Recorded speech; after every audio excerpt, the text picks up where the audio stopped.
अस्सलाम वालेकुम। History of Mughal की वीडियो सीरीज के अंदर हमने बाबर से लेकर औरंगजेब तक तमाम हुक्मरानों को डिस्कस किया और हमने ये भी डिस्कस किया कि सब कॉन्टिनेंट में कैसे इन लोगों ने इतनी देर तक अपनी हुकूमत बनाए रखी, मगर बढ़ती हुई रिस्पॉन्सिबिलिटीज और चैलेंज की वजह से अब ये लोग हुकूमत संभाल नहीं पा रहे थे और टेक्निकली मुगलों का बैड टाइम शुरू हो चुका था। शाहजहां ने अपने बाप जहांगीर की बीमार होने के फौरन बाद ही हुकूमत संभाल ली थी। पिछली वीडियो में हमने आपको बताया था कि कैसे हिरार्की में नंबर 3 पे आने के बावजूद भी शाहजहां ने हुकूमत संभाली थी, कैसे उन्होंने अपने दो भाइयों को रास्ते से हटाया था। शाहजहां ने वेस्टवर्ड एक्सपेंशन पॉलिसी को फॉलो किया, यानी कि अपनी हुकूमत को वेस्ट की तरफ मौजूदा सब कॉन्टिनेंट से वेस्ट के इलाकों को फतह करने के लिए उसने एक मुहिम का आगाज किया और इसी वजह से अपने सेंटर को काबुल में भी शिफ्ट किया। ये वो टाइम था जब मुगल एम्पायर अपनी पीक पर था। कॉमर्स, कल्चर, आर्किटेक्ट सब में मुगल एम्पायर लीड कर रहा था। आर्किटेक्ट की सबसे बड़ी मिसाल ताजमहल, जो कि शाहजहां ने अपनी बेगम के लिए बनवाया था। मगर हर पीक की एक डाउनफॉल भी आती है और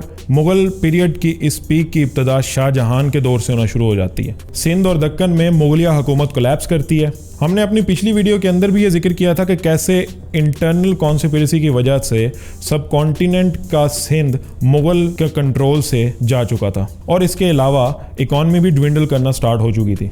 ताजमहल बनाने के लिए बहुत ज़्यादा अमाउंट की ज़रूरत थी और ये अमाउंट एक बहुत बड़ी हद तक पब्लिक से इकट्ठी की गई थी, टैक्सेस की शक्ल में फार्मर्स से इकट्ठी की गई थी। फार्मर से ज़्यादा टैक्सेस इकट्ठे करने की वजह से एग्रीकल्चर के ऊपर भी बहुत ज़्यादा प्रेशर आ चुका हुआ था और वो भी परफॉर्म नहीं कर पा रहा था। इसके अलावा ट्रेड, अर्बन एम्पायर और आर्टिस्ट से भी टैक्स लिया जाने लगा था। लेकिन इन तमाम चीज़ों के बावजूद शाहजहां का फोकस अपनी टेरिटरी को बढ़ाने का था, लेकिन दूसरी तरफ पूरे सब कॉन्टिनेंट की इकोनॉमी अब कोलैप्स करना शुरू हो रही थी और शाहजहां इस चीज़ को इग्नोर कर रहा था। अब जितनी जंगें वेस्टवर्ड एक्सपेंशन पॉलिसी के अकॉर्डिंगली शाहजहां ने लड़ी, उसका कोई इतना ज़्यादा फ़ायदा नहीं हुआ, लेकिन सिर्फ और सिर्फ दक्कन पे अपना कंट्रोल हासिल किया गया, बाकी किसी भी जगह पे उन्हें कामयाबी नहीं मिली। 1657 में शाहजहां बीमार हो जाता है और उस कुर्सी की जंग के लिए 4 बेटे आपस में लड़ना शुरू कर देते हैं। जो इन बेटों में औरंगजेब कामयाब होता है। औरंगजेब आलमगीर आगरा को फतह करता है और अपने वालिद को आगरा फोर्ट में कैद कर लेता है और इसी तरह औरंगजेब अपने 3 भाइयों का भी पता साफ करता है। 1661 में अपने एक भाई मुराद को फांसी दे देता है। इसके अलावा दूसरे भाई को बर्मा भेज देता है और तीसरे भाई के खिलाफ बगावत का ऐलान करता है। औरंगजेब भी अपने बाप की तरह टेरिटरीज को बढ़ाने के ऊपर फोकस करता है और मजीद जंगें छेड़ता है, लेकिन दूसरी तरफ सब कॉन्टिनेंट की इकोनॉमी अब कोलैप्स करना शुरू हो चुकी होती है, जिसके ऊपर औरंगजेब की भी तवज्जो नहीं होती, जिसकी वजह से औरंगजेब की कमांड एग्जिस्टिंग एरियाज पे बहुत ज्यादा कमजोर हो चुकी होती है और खास तौर पर आज के पाकिस्तान के KPK में यूसुफजई कबीला औरंगजेब के अगेंस्ट रिबेलियन एक्टिविटीज स्टार्ट कर देता है और दूसरी तरफ लाहौर में सिख भी रिबेलियस एक्टिविटीज शुरू कर देते। और ये किस वजह से करते हैं, अपनी पिछली वीडियो के अंदर मैं तमाम स्टोरी को बता चुका हूँ कि पहले सिख नॉन पॉलिटिकल थे, लेकिन मुगलों की वजह से सिखों को पॉलिटिक्स में आना पड़ा और फिर उसके बाद थ्रू आउट द हिस्ट्री हम देखते हैं लाहौर और पंजाब में सिख मुगल को टफ टाइम देता है। लेकिन इससे बड़ा सरदर्द मिलता है दक्कन से, जब मराठा किंगडम के लीडर शिवाजी 1663 में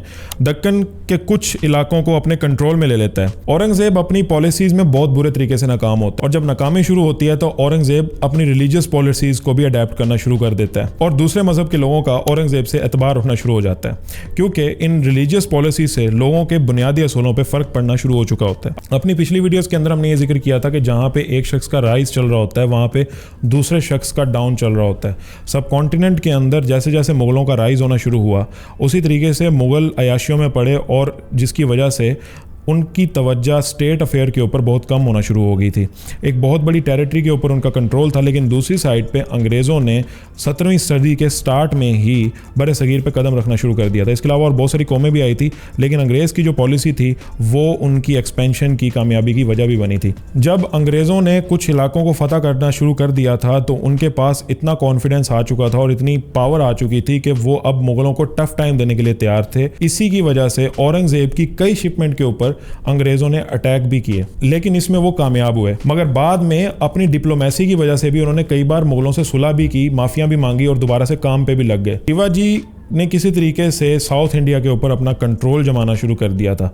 जैसे उन्होंने अपना कंट्रोल जमाया सो ब्रिटिश ने साल 1697 यानी कि 1679 में बंगाल में एक ट्रेडिंग पोस्ट बनाई और ये मकाम आज कलकत्ता के नाम से जाना जाता है। इसके अलावा मद्रास यानी चेन्नई में भी अंग्रेज़ों ने ट्रेडिंग पोस्ट बनाई और इसके साथ साथ वहाँ के लोगों को अपनी सिक्योरिटी के लिए मैमूर करना शुरू कर दिया।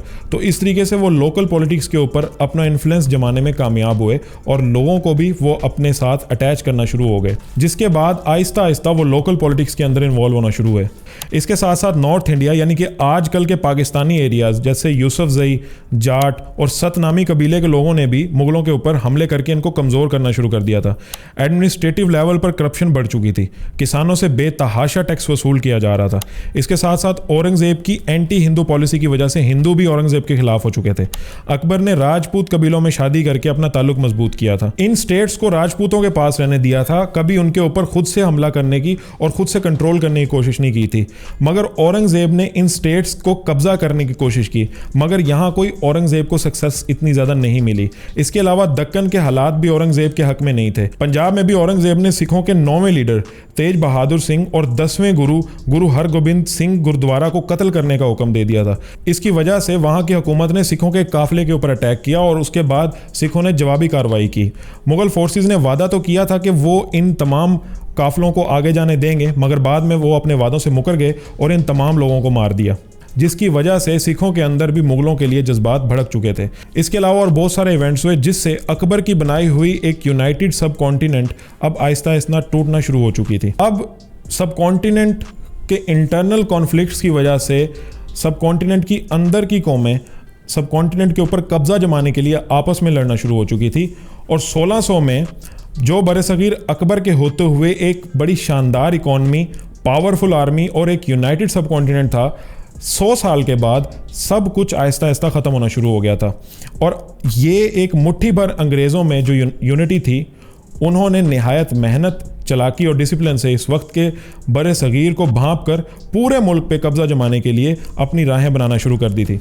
तो अगली वीडियो में हम अब ये डिस्कस करेंगे कि कैसे इन मुगलों का डाउनफॉल आता है और कैसे अंग्रेज़ 1857 की जंग तक पूरा बड़े सगीर अपने कंट्रोल में ले लेता है, कैसे सिर्फ 2000 की आबादी पे मुश्तमिल ब्रिटिश पूरे सब कॉन्टिनेंट पर साइकोलॉजिकली, फिजिकली असॉल्ट करके पूरे सब कॉन्टिनेंट के तमाम रिसोर्सेज को अपने कंट्री में सक्सेसफुली शिफ्ट करने में कामयाब होते हैं। अपना ख्याल रखिएगा। अल्लाह हाफिज़।